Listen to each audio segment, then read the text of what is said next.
Hello மக்களே, இன்றைக்கி என்ன குழம்பு பார்க்க போகிறேன்னா சௌசௌ சாம்பார் தான். எப்படி செய்யலான்னு வீடியோக்குள்ளே போகலாம். இப்போ நான் 100 பருப்பு வேக வச்சுருக்கேன். 100 பருப்பு இதில் எடுத்திருக்கேன். நான் 2 விசில் விட்டுருக்கேன். இப்போ தேவையான அளவு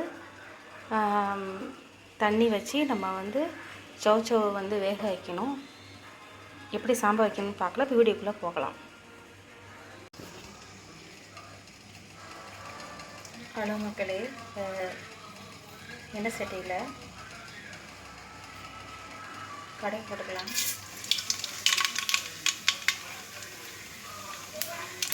கடுகு பொரியிட்டோம்.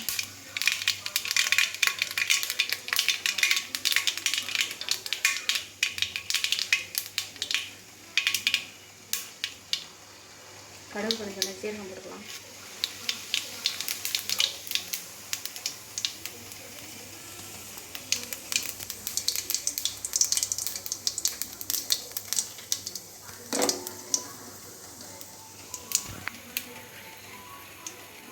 கொஞ்சோண்டு பெருங்காயத்தூள். பருப்புனால கொஞ்சம் வாயு பிடிக்கும் ஒருத்தவங்களுக்கு, அதனால் பெருங்காயத்தூள் சேர்த்தா நல்லது. இன்னொன்று சாம்பார் வாசமாக இருக்கும். அடுத்து வெங்காயம் சேர்க்கலாம்.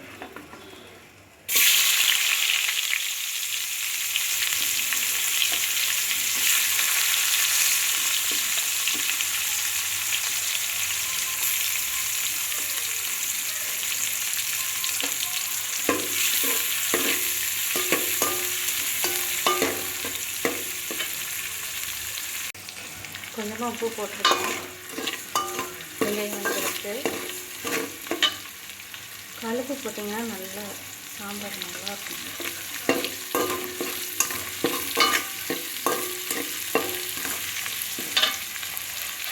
தக்காளி சேர்த்துக்கலாம். நான் 2 பழம் சேர்த்துருக்கேன். வெங்காயம் 1 சேர்த்துருக்கேன். நான் கொஞ்சம் தான் 5 பேர் சாப்பிட்றதுக்கு சாம்பார் வைக்கிறேன்.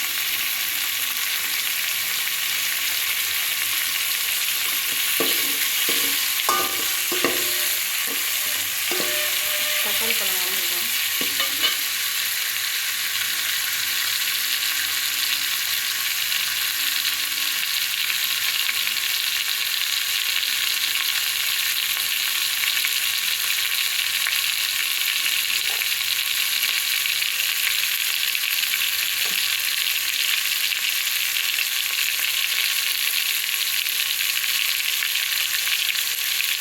இப்போ பருப்பு வேக வச்சு தண்ணி இருக்குது. அந்த தண்ணியை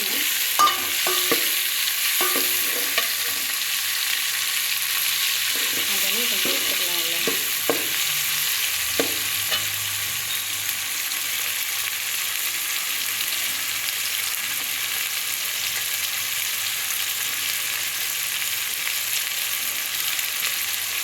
தக்காளி கொஞ்சம் வளர்ந்துருக்கு. இப்போ பருப்பை போட்டு காய் வேகணும். அந்த அளவுக்கு பருப்பை எடுத்துக்கணும். பருப்பு தண்ணி எடுத்து தேவைப்படும்.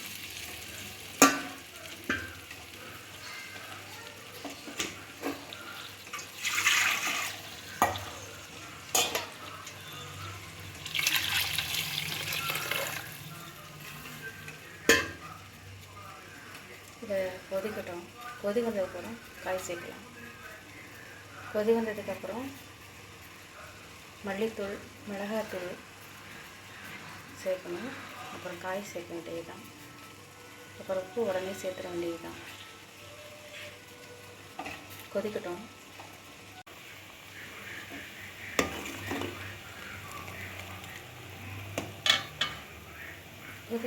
கொதி வந்துடுச்சு. கொதி வந்ததுக்கப்புறம் காய் சேர்க்கணும்.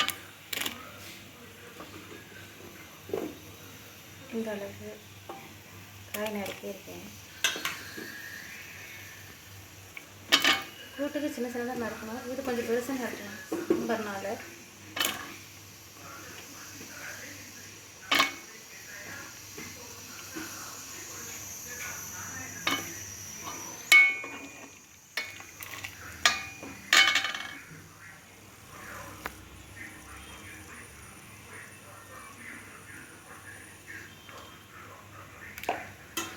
சாம்பாருக்கு மேலே மிளகாத்தூள் தான்.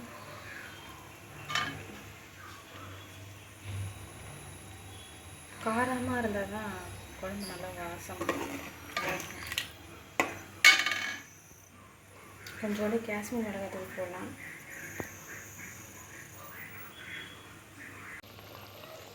நான் இந்த அளவுக்கு காஷ்மீர் மிளகாத்தூள் சேர்க்குறேன்.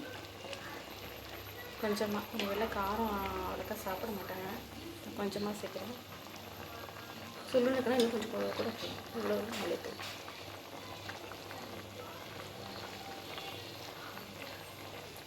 அடுத்து கல்லுப்பு சேர்க்கணும். நான் இந்த அளவுக்கு உப்பு சேர்க்குறேன், கரெக்டாக இருக்கும். உப்பு தான் மெயின். உப்பு போட்டால் தான் குழம்பு எடுக்கும், அதனால் பார்த்து போடுங்க.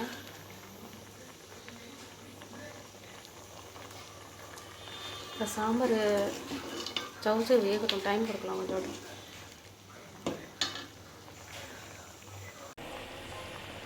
சாம்பார் தூள் தடவை சேர்க்கணும்.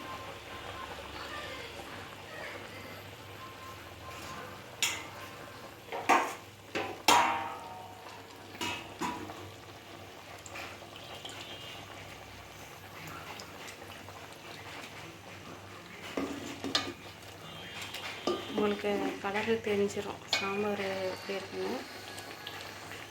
கலர் தான் ரிசல்ட்டு.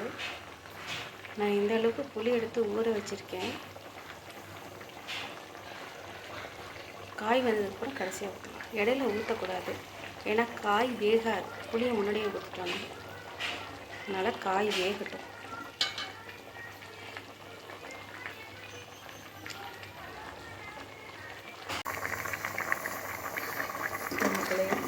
உங்களுக்கு பார்த்தாலே தெரியும் காய் வந்துருக்கிறது. நான் இந்த அளவுக்கு புளி கரைச்சிருக்கேன்.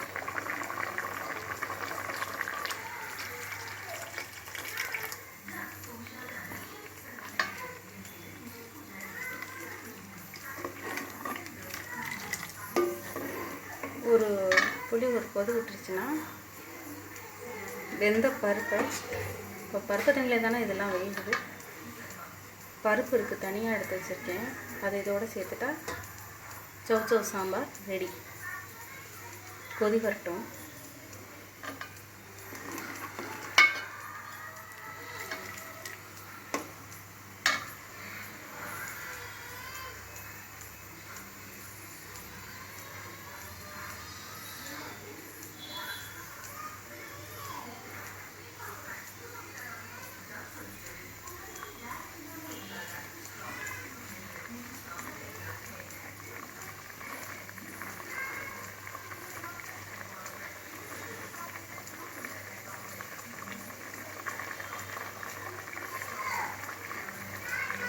கொதி வந்துருச்சு. ரொம்ப நேரம்லாம் கொதிக்கணும்னு அவசியம் எல்லாம் இல்லை. பருப்பு தண்ணி சேர்த்துக்கணும்.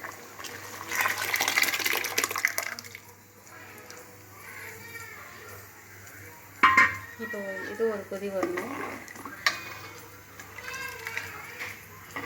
கொதி வந்ததுக்கப்புறம் கருவேப்பிலை கொத்தமல்லியை போட்டு எடுத்துட்டா சப்சா சாம்பார் ரெடி.